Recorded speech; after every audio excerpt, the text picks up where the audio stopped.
Jordan Love has gotten paid, and I'm excited because I think he's a Hall of Fame quarterback. But my father and others are questioning, is he worth it? One thing nobody ever talks about is the long snapper. But our next guest, Chris Rubio, who has taught over 1,850 long snappers in both college and the NFL, is going to tell us why it is possibly the most important position in football. And I am terrified for today's show because apparently my dad has a surprise for me, and we're going to find out what it is next on Sports Talk with Dad.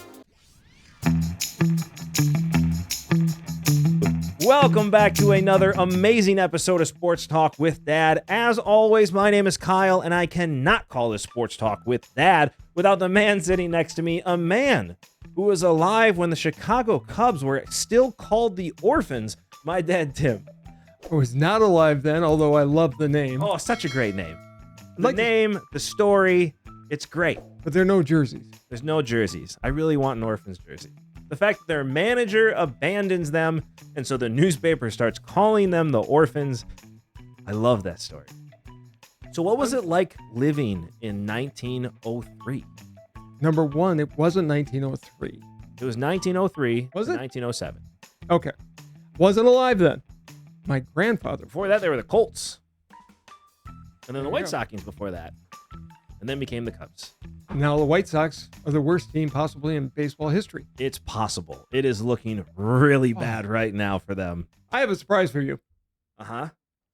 We got a sponsor for today's show. Awesome. Yeah. They sent us a gift. Perfect. I give you said gift.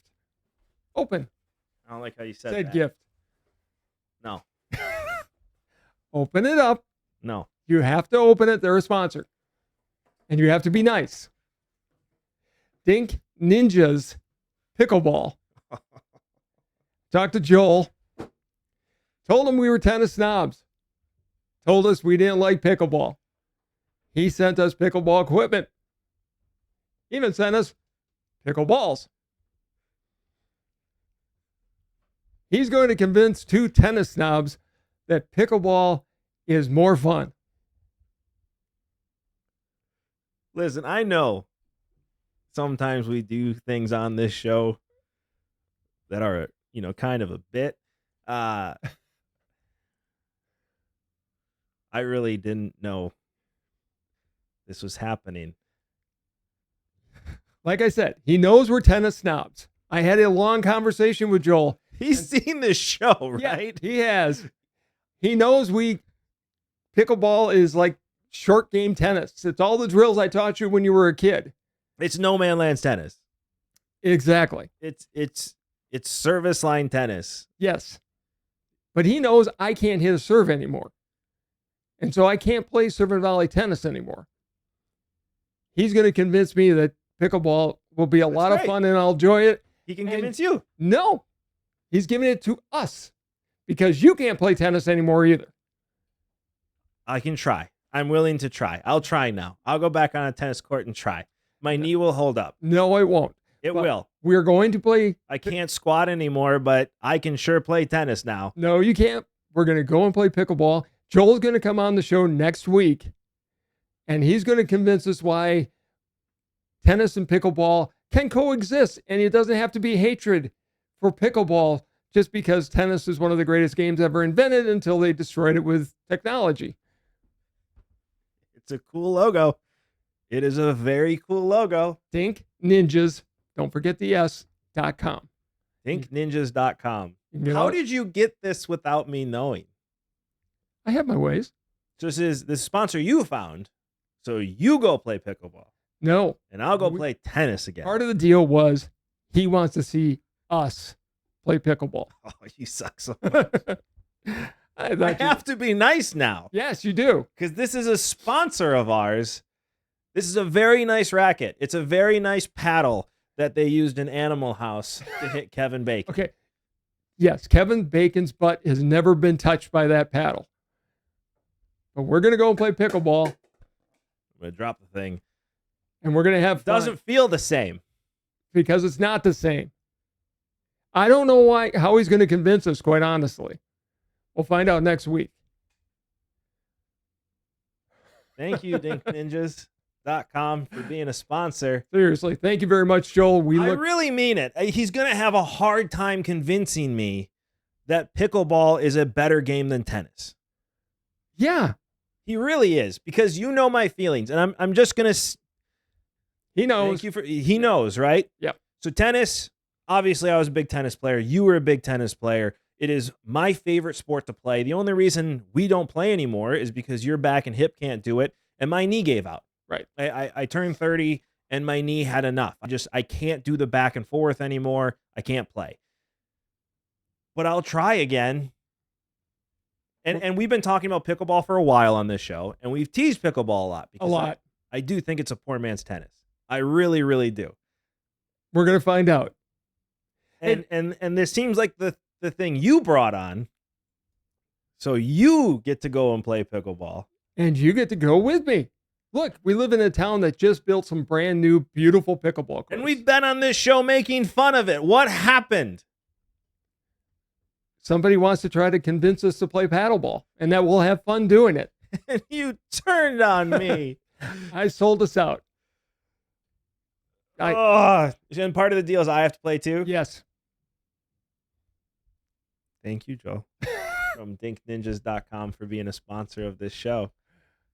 When do we have to play? Well, he's coming on the show next week to try to convince us why pickleball is as good or better than tennis. That's going to be tough to do. And then we'll go out and play. After that, we'll film it, and we'll have it segment, and we'll show it on, and people can laugh at us on the show. Listen, I'm not going to lie, because I've held pickleball paddles before. I never have. I have. People have tried to convince me before to play, and I just won't do it.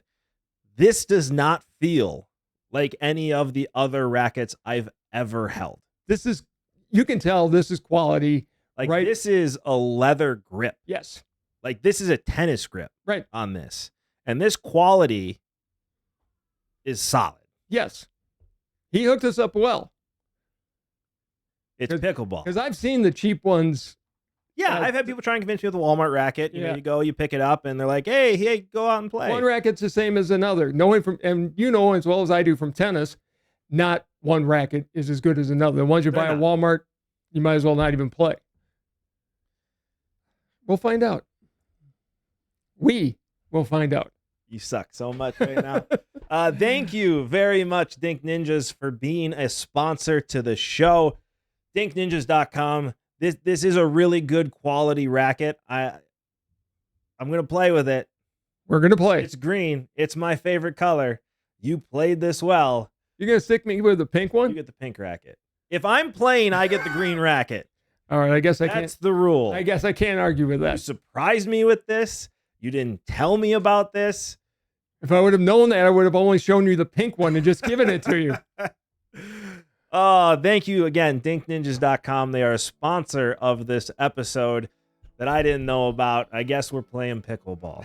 Yes, we are. Let's talk about long snapping, shall we? We have a guest on this show today. His name is Chris Rubio. He is the owner and operator of Rubio Long Snapping, which runs camps throughout the country and offers private lessons for anyone serious about a college and NFL career.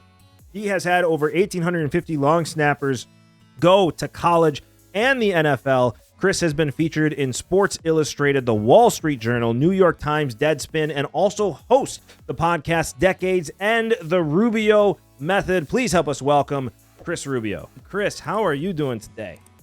I'm doing well. How are you guys? We are doing great. Now, tell me, because this is what I've been dying to know since we found out we were going to have you on this show. Why long snapping? What got you into this? Tell us a story. I totally fell into it. It was one of those things that, just like anything, if you don't watch football, and I grew up not watching football a lot, I had no idea what a long snapper was. I actually didn't know what a long snapper was until my end of my sophomore year in high school. Okay. I grew up in Los Angeles. Yeah, I grew up in Los Angeles, California, and I was always a bigger, chubbier, taller kid. And I wanted to play tackle football, but my mom said, okay, first 2 years, first and second grade, play flag football. Third grade, you can go play tackle. So third grade year rolls around and I'm going to play, but in Los Angeles, everything is done by weight. So if you weigh Oh. 100 pounds, you play with 100-pound kids. Where in Idaho, where I live now, everything's done by age. So if you're 10 years old, you play with 10-year-olds. But if you're a bigger kid, you just can't run the ball. You can't be a quarterback, can't be a wide receiver. Yeah, that's how we did it. Yeah. And so in third grade, I go to get weighed and go to play. And they said, oh, yeah, you know, big chubby kid, you can play, but you're going to be playing with 8th graders because that I was too heavy.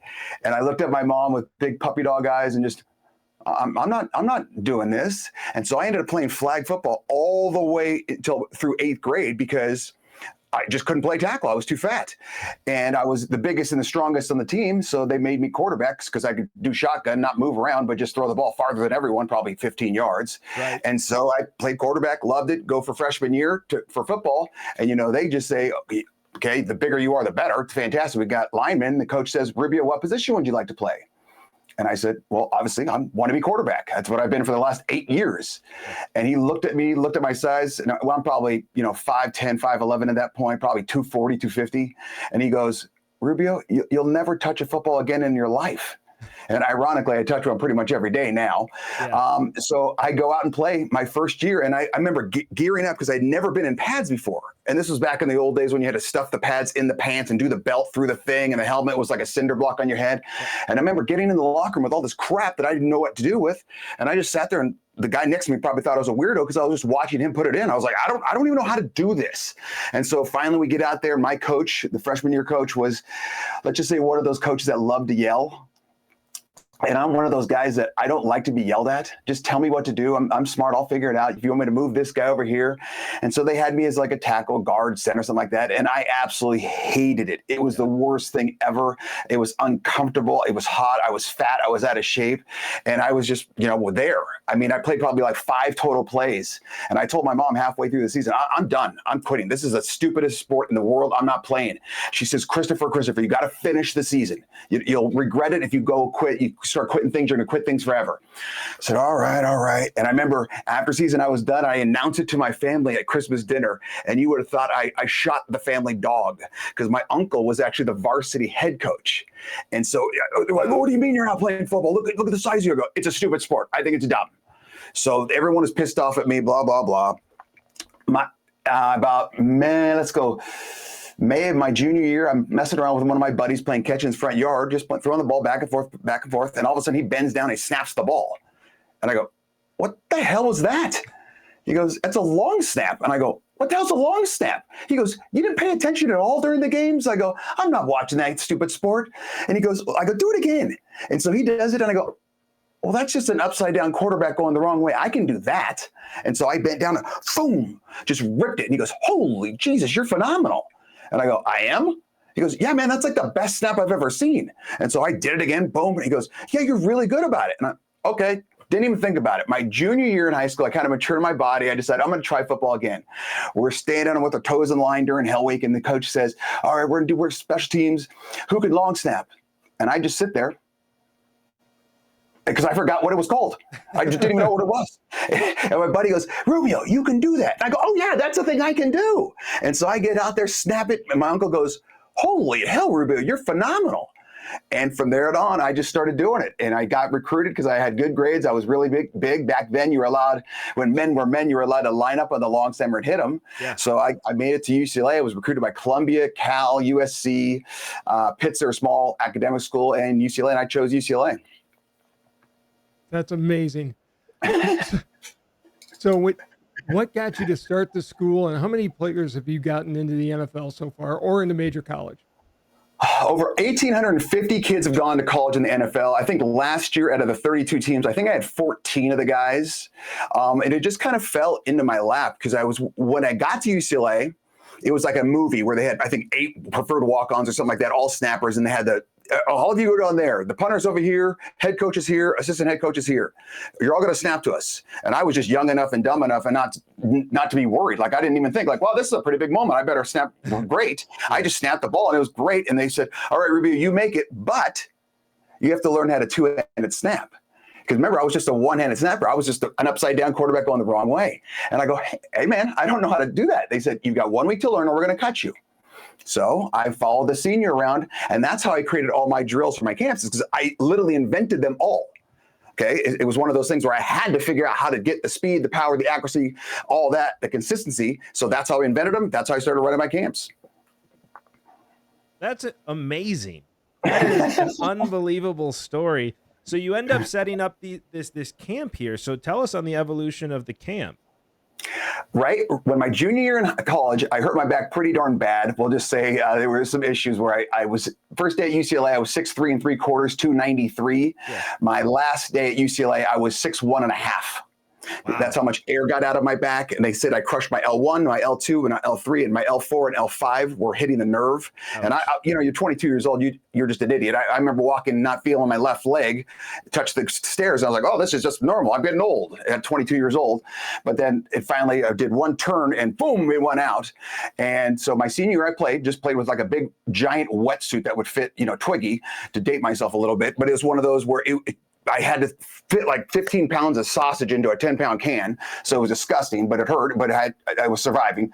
So after my senior year, I decided I'm not going to go pro. I'm not going to try. At some point in my life, I figure I will have kids and I want to be able to pick them up. Right. So I became a 6th grade history teacher.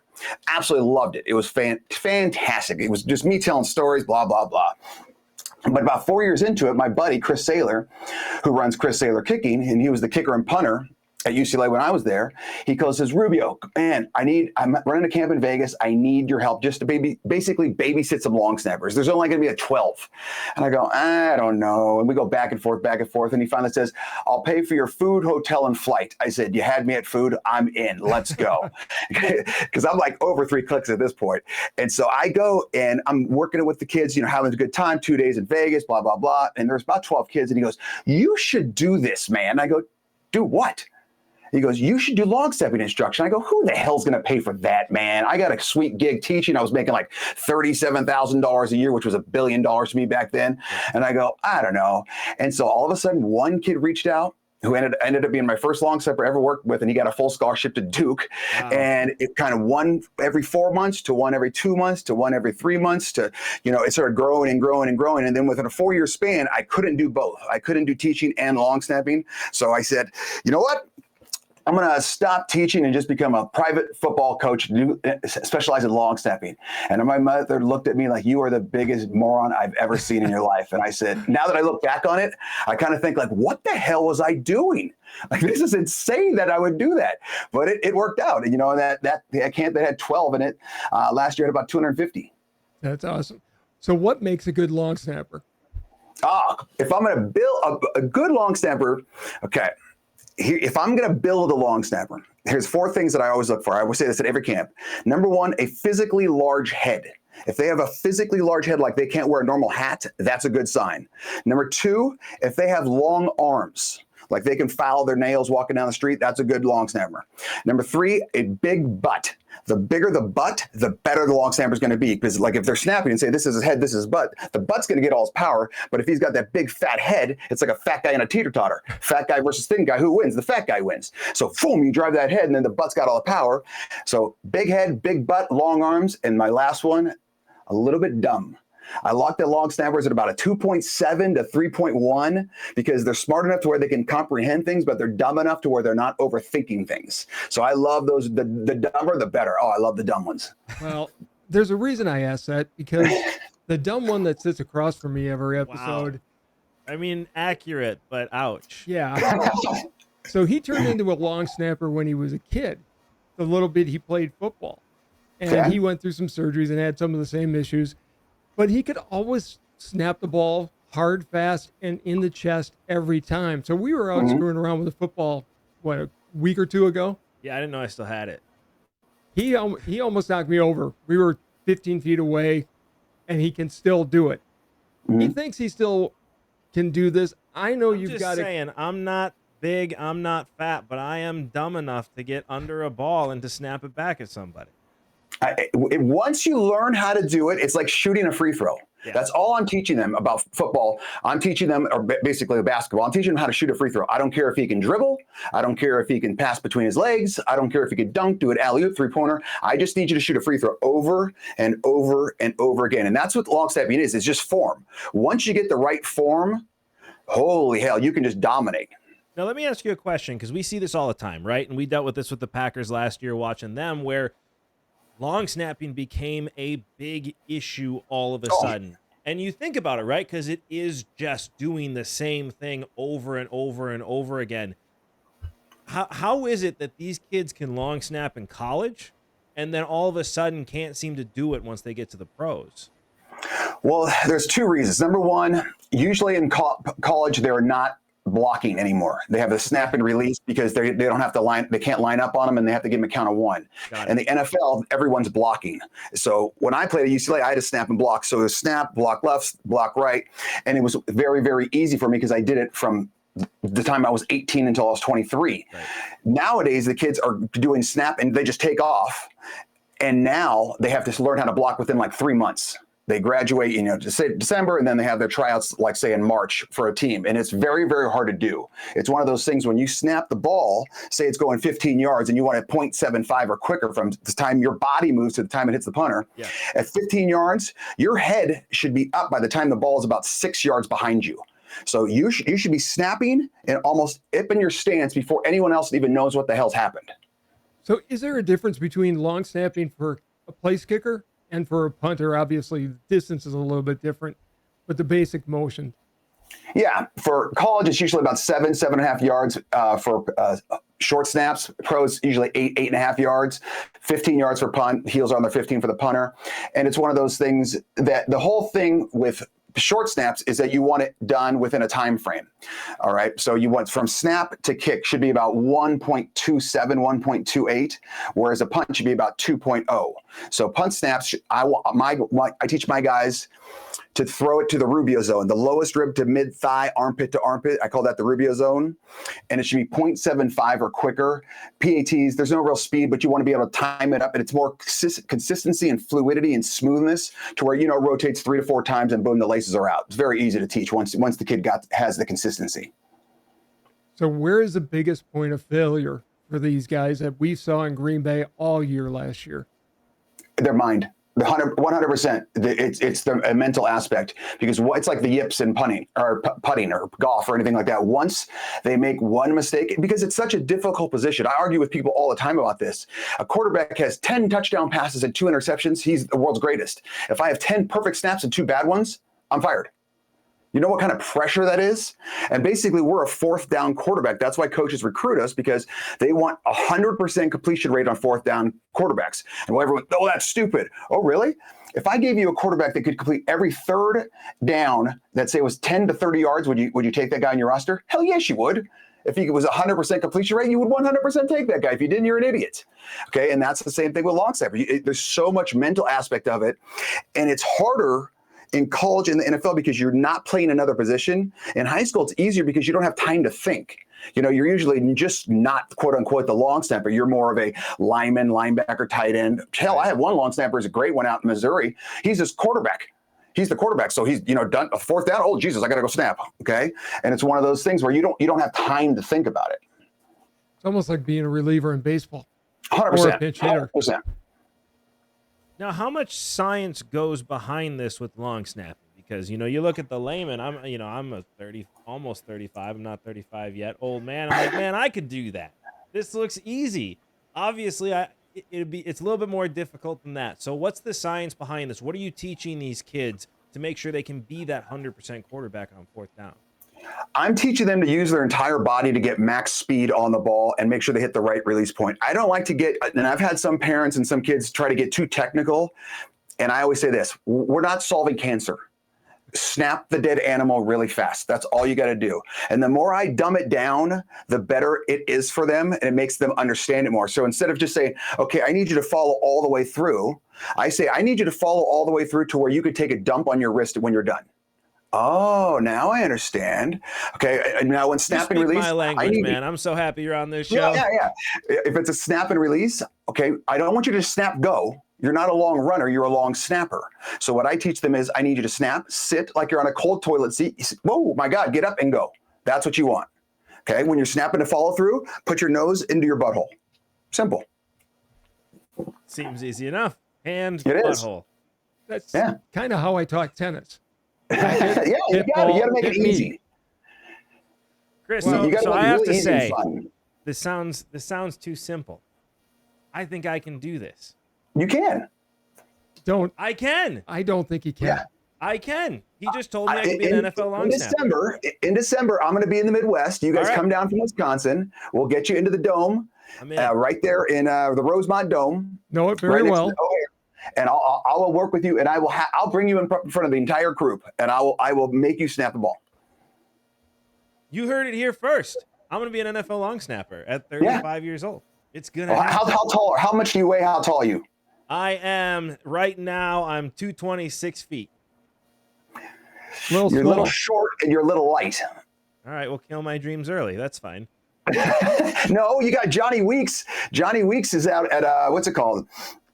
And the Texans. I think he's the longest tenured long snapper right now in the NFL, like 15 or 16 years, and he's 5'10", 245. Hey, if you can get the ball back consistently, because man, it's a pressure position. Because like you 100%. said, you screw up once, yeah, that's it. We don't have time for you anymore. We can't screw up this position. So if you can find somebody that's 100% of the time, you're going to keep them. Unless you're in Green Bay. Last question before we set this up, because just so the audience knows, we are not only going to be there in December, we are going to film this so you can see either me succeed or me fail at this long snapping game here. But when you're coming in to the practice, I lost my train of thought there. I'm thinking about me long snapping now. What do you need to do to prepare for December? How much are long snappers practicing, right? Because you hear it's a joke, right? The kickers are sitting there looking at their stock portfolio while everybody else is practicing. So as a long snapper, are we talking the same thing, or are these guys actually training with the team on a regular basis? Well, it's one of those things, like you said about the relief pitcher. There's only so many pitches a pitcher can pitch. There's only so many balls a snapper can snap, and every one is different. Like I have one guy, Joe Shimko, who's on the Cardinals right now. He would take 400 to 500 snaps per day. Like that's his routine. He loves his routine. He's almost like Rain Man with it, and he wants that routine. Where me, my warm up was I would start at the 5-yard line, throw it, hit the goalpost, back up to the 10, hit the goalpost. I would do it till I got to the 40. That was my warm up. And then I would just stretch while I was doing that. And then I would get down, snap a couple balls. It would take me, I would practice for 15 minutes a day. It's one of those things that everyone is different. Some people are more methodical. Some people, the less they do, the better, because once you've got the form, you don't want to overdo it. Right. You know, it's one of those things I always tell my long snappers. You don't always have to end on a good one. Okay. It's like when you're at a driving range, I got to end on a good one. And then what happens? You get tired and then your form goes to crap. And then you just can't go. You can't go because now you're fighting your form, and then your back hurts, and then your wrists hurt, and your shoulders hurt, and now your form, you're thinking about, I got to finish one good one. Dude, cut it. You're done. Let's go. You'll be fine. So it depends on the kid. That's fair. So I have to ask you, we're getting ready for training camps have all begun now. I want your way too early prediction for who's going to be in the Super Bowl this year. I'm a Seahawks fan, so I got to say Hawks. Okay, do you really think the Seahawks are going to the Super Bowl? I don't think I'm being optimistic and I'm being confident in my team. Do I think that Geno's our answer? Absolutely not. He's a second-string quarterback for a reason, but I have to be loyal to my team. Okay, let me ask you this before you make your other prediction. We're going Seahawks here, but since you brought it up, I have been predicting for 2 years that Dak Prescott will be a Seattle Seahawk at some point in his career. Could you see that happening next year?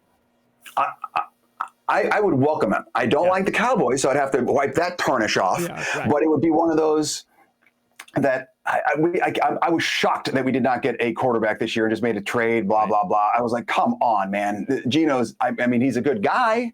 He's just not the answer. I mean, if you're a second string for a Baker's dozen years, there's a reason. Yeah. I just don't get it. And then the other team, I don't know. I have zero clue. The funny thing is, though, I don't know the divisions because I don't watch football. Yeah. I watch the Seahawks, I swear to God. Yeah. And on all the college games, I Devo or TiVo or whatever the hell it's called nowadays, and I just fast forward to fourth downs. So I never know who wins. I watch fourth down. I watch my guys punt snaps and PAT snaps. I don't ever know who wins. I don't care. That is such an interesting thing, but it's such a coach thing to say, though. Like, I'm in it to watch my guys and to correct their form and to work with them further. It's the perfect answer. I hope you have a Wisconsin Badger working with you right now. I had Peter Bowden for the longest time, and now you got Pfeiffer. So, yeah, I've had both. Good. Hey, you guys at least will be good at something this year. We can't all be Ohio Exactly. State Buckeyes, all right? I get it, but I got their guy too. now we're going to be good at it too. Oh, This is Jesus. perfect. We got the best long snapping coach in the country, and he is coaching a champion In long Wisconsin. snapper Yeah. at the Ohio State University. Rubio, tell everybody on here where they can find you one more time. Real quick, you can just go to rubiolongsnapping.com, rubiolongsnapping.com. I know it sounds corny. You can just Google me. I'm on all social media as well. Perfect. Chris, I am looking forward into December.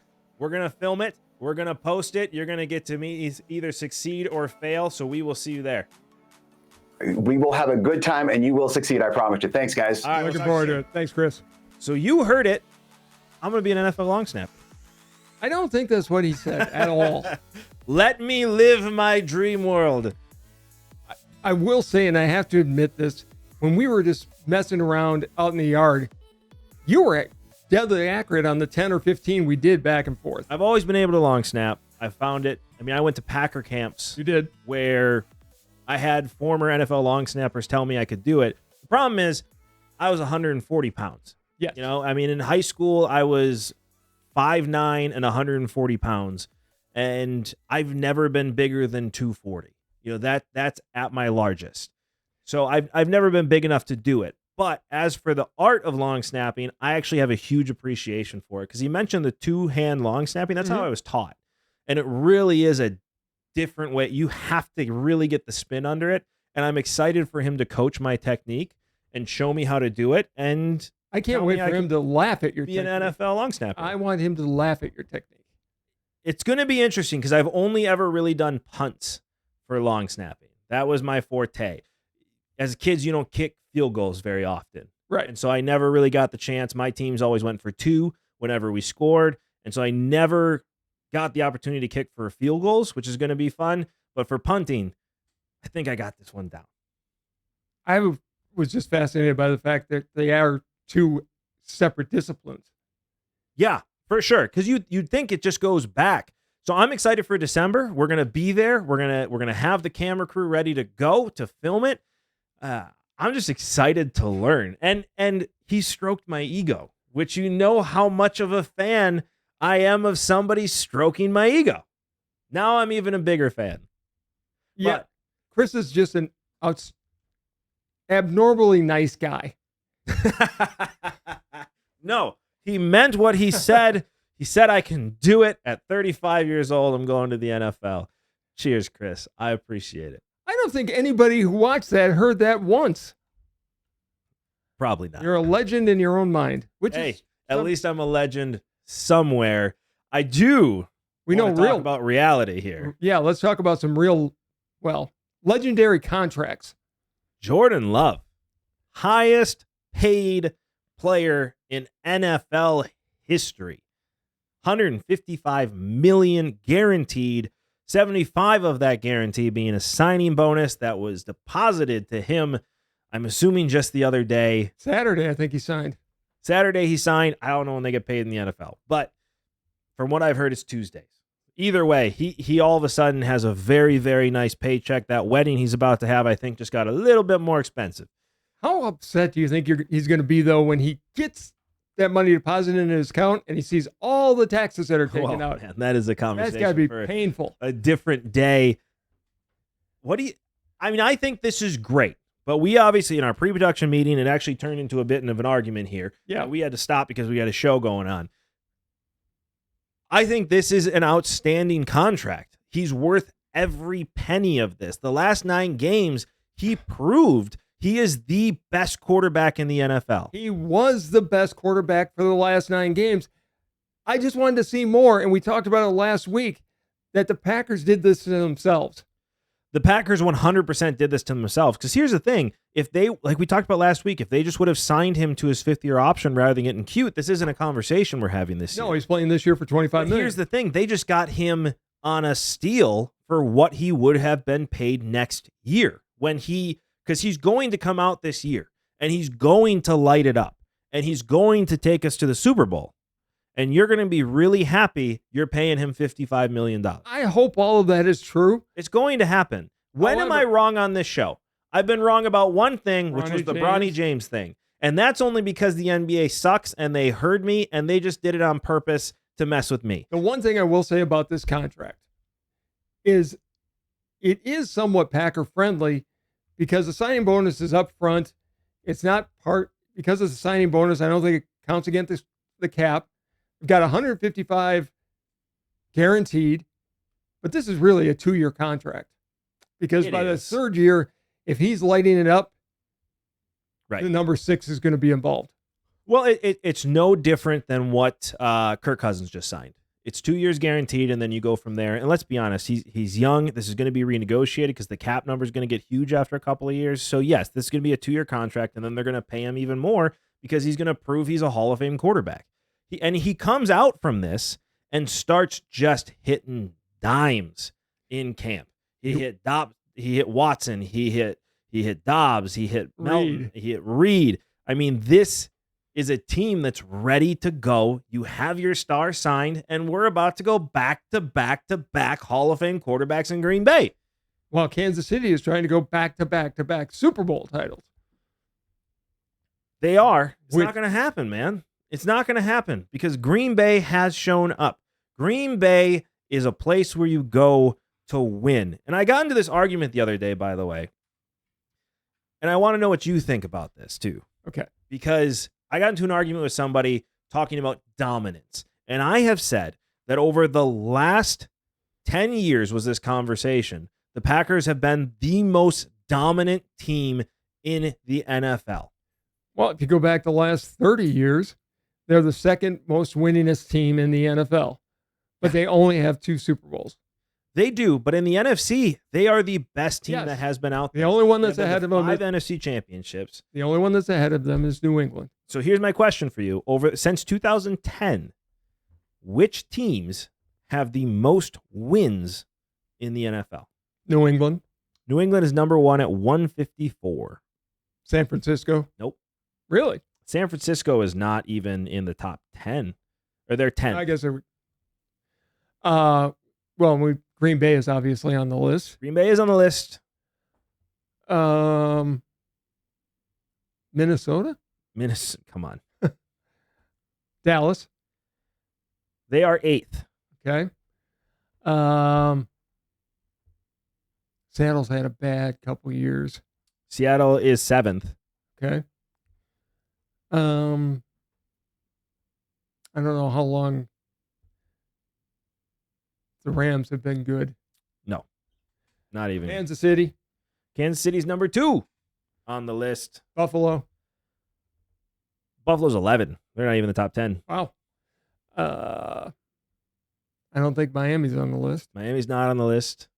Where do the Packers rank? Well, they're number 1 or 2. They're not number 1. They're number 3. They're number 3, 2 games behind the Chiefs, okay. And that is mainly because of last year, because this includes last year. But if you go since 2010, they are the best team in the NFC by 8 games. Who else is on the list? The Saints are on the list at 6. Yeah. So the list is the Patriots, Chiefs, Packers, Steelers are number 4. Oh, yeah. Ravens are number 5. Saints are number 6. Seahawks, Cowboys, Eagles, Niners. And what this does to me is this proves 2 things. 1, the Packers are the most dominant team in the NFC since 2010.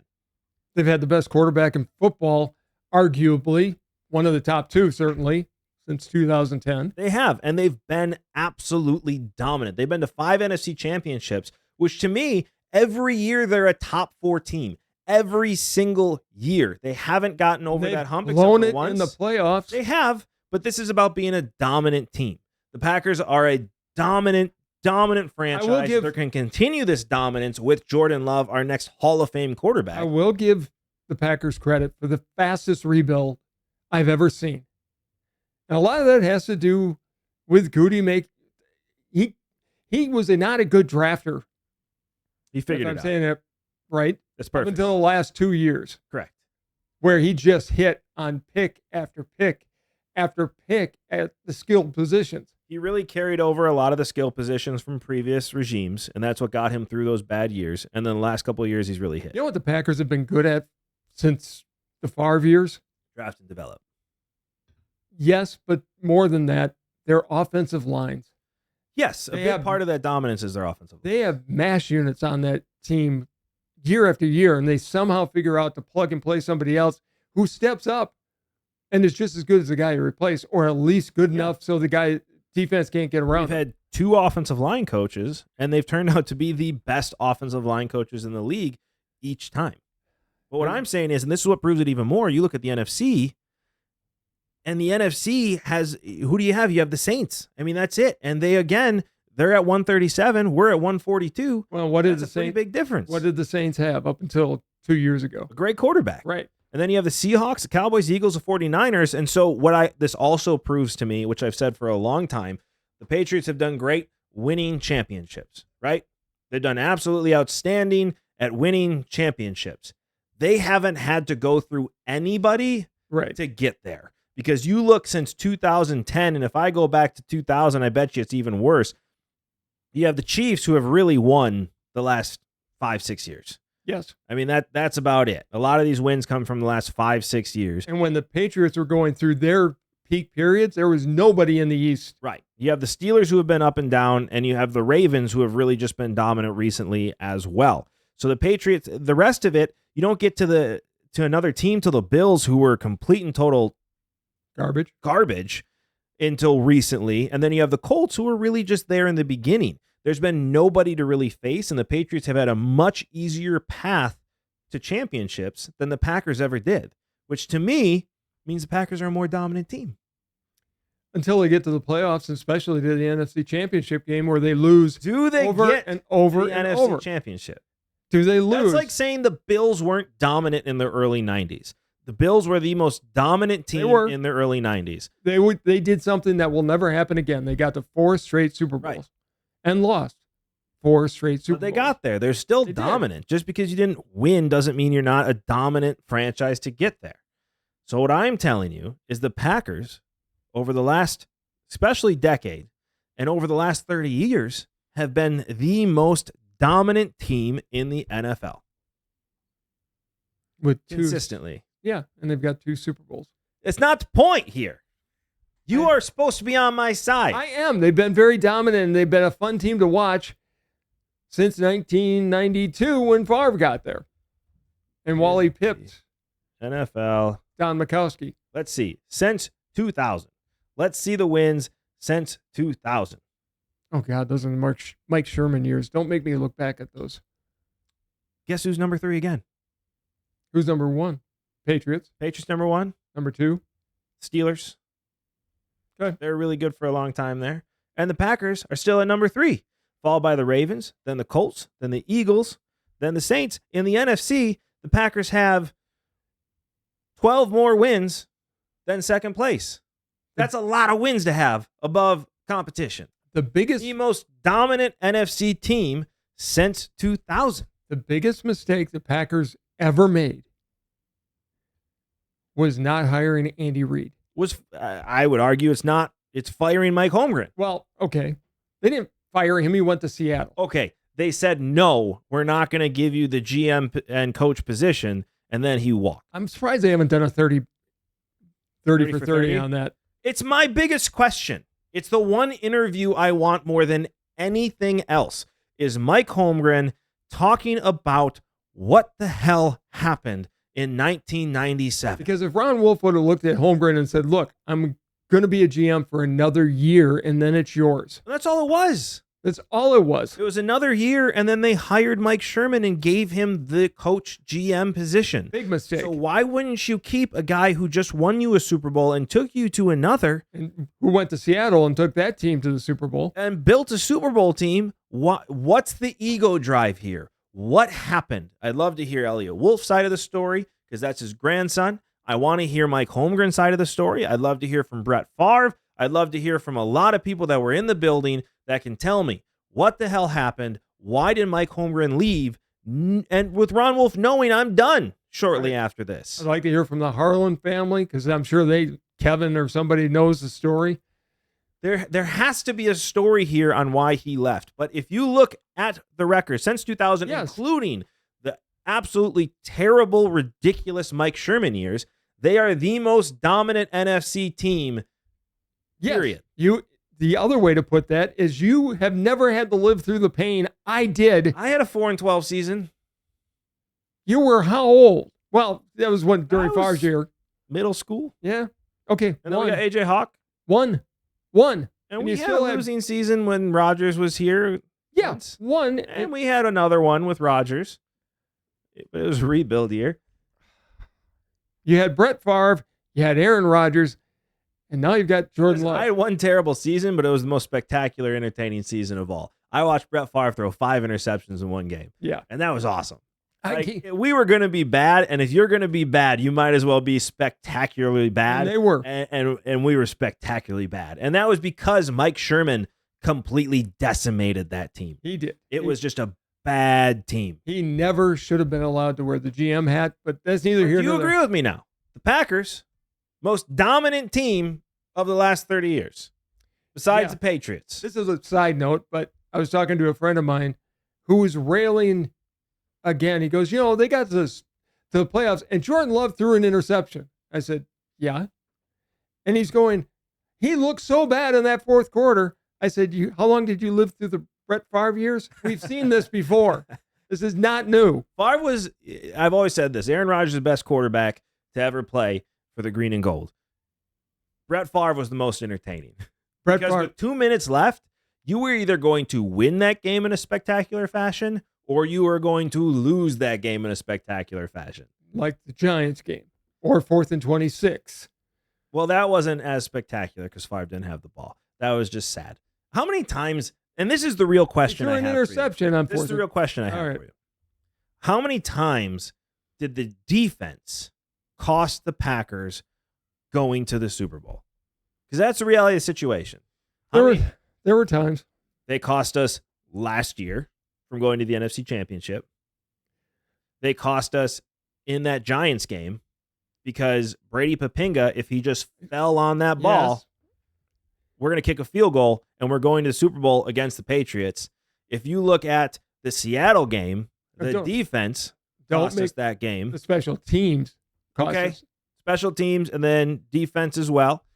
It's defense, defense. Always costs the game. Except when the defense steps up and gets 3 interceptions, and yet we still lose to I Tampa said Bay. almost. That was COVID's fault. Don't blame That COVID. was COVID's fault. There were no fans in the stands. Or when It's COVID's Rodgers fault. had a wide open field, and yet he felt the need to not run for. That was the same game. Seems like 2 separate games It to was me. COVID's fault. Don't blame COVID. That was COVID's fault. And then the rest of the No, defense. they weren't the same game. One was Tampa Bay, and the other one was against San Francisco.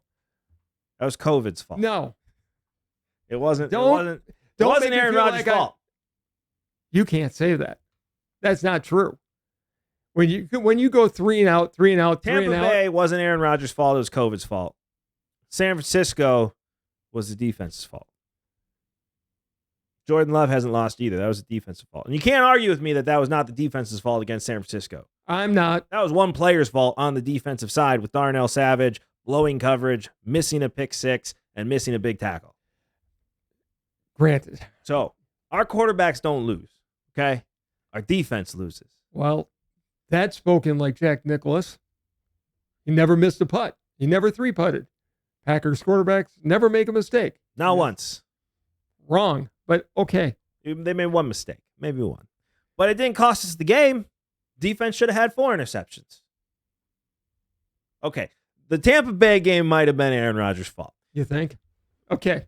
but it might have been the coach's fault. I'm just saying, you look at dominance in the NFL since the year 2000, especially on the NFC side, and the NFC side, which was much harder than the AFC side. Until recently. So who would you have? You had the Steelers, you had the Patriots, and you had the Colts. Yeah. The Ravens have been here and there, right? They've been all right.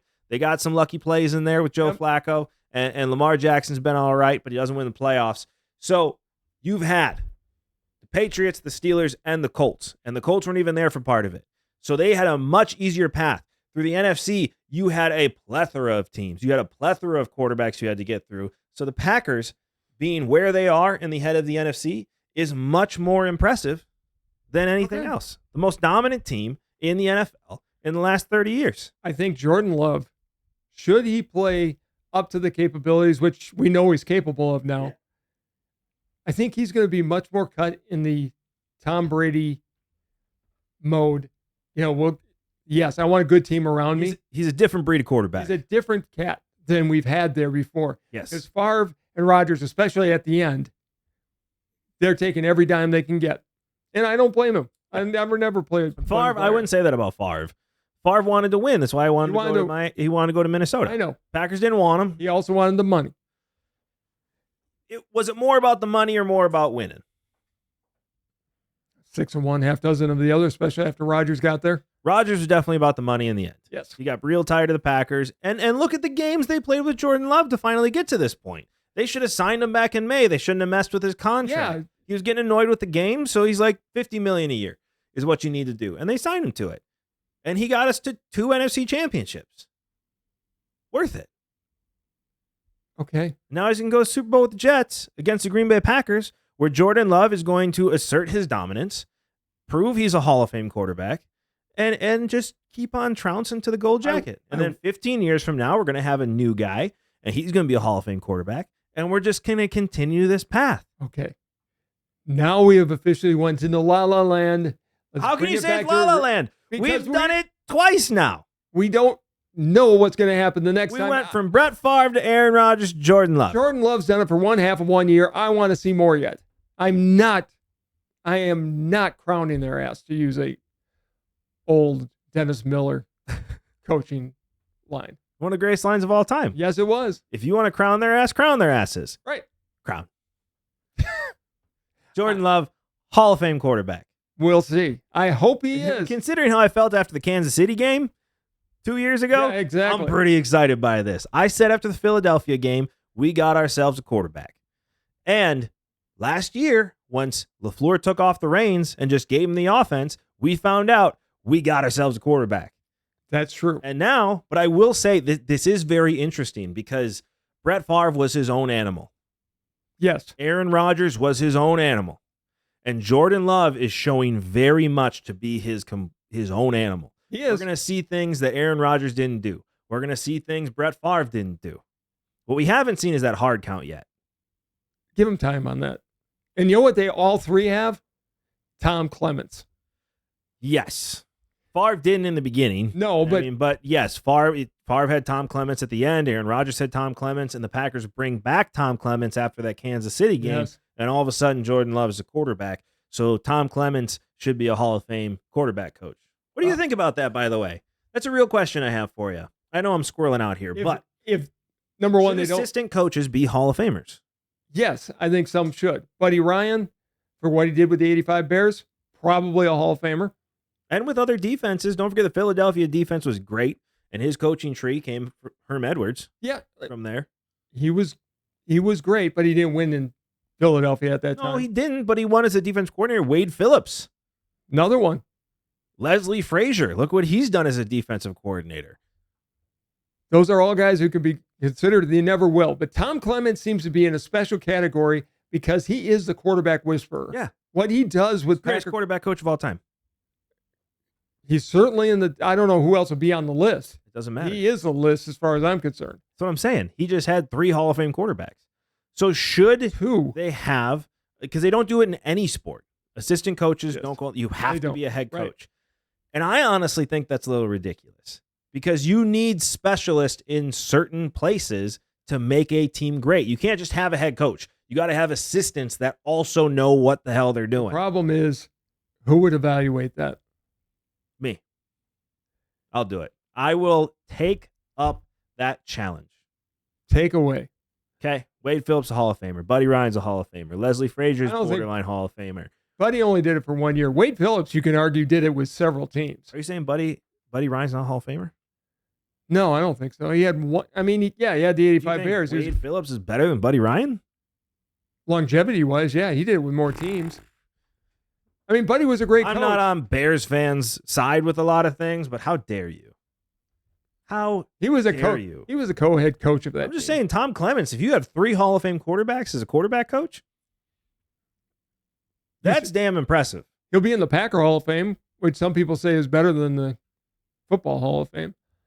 It's not, but more people go to it. Yes. I mean, I'm just saying assistants should get a chance in the Hall of Fame. I've never understood that. Like, why can't you just be a great coordinator? Why can't you just be a great quarterback coach and get honored for doing that? I don't even think the Packer Hall of Fame has Packer Hall of Famers that are assistant coaches. No, I don't think that's ever happened in the history of any Hall of Fame. I have no idea. None. If you look at the Lombardi years, they had Phil Bankston, who was their defensive coordinator. Yes, it was Lombardi's offense and defense.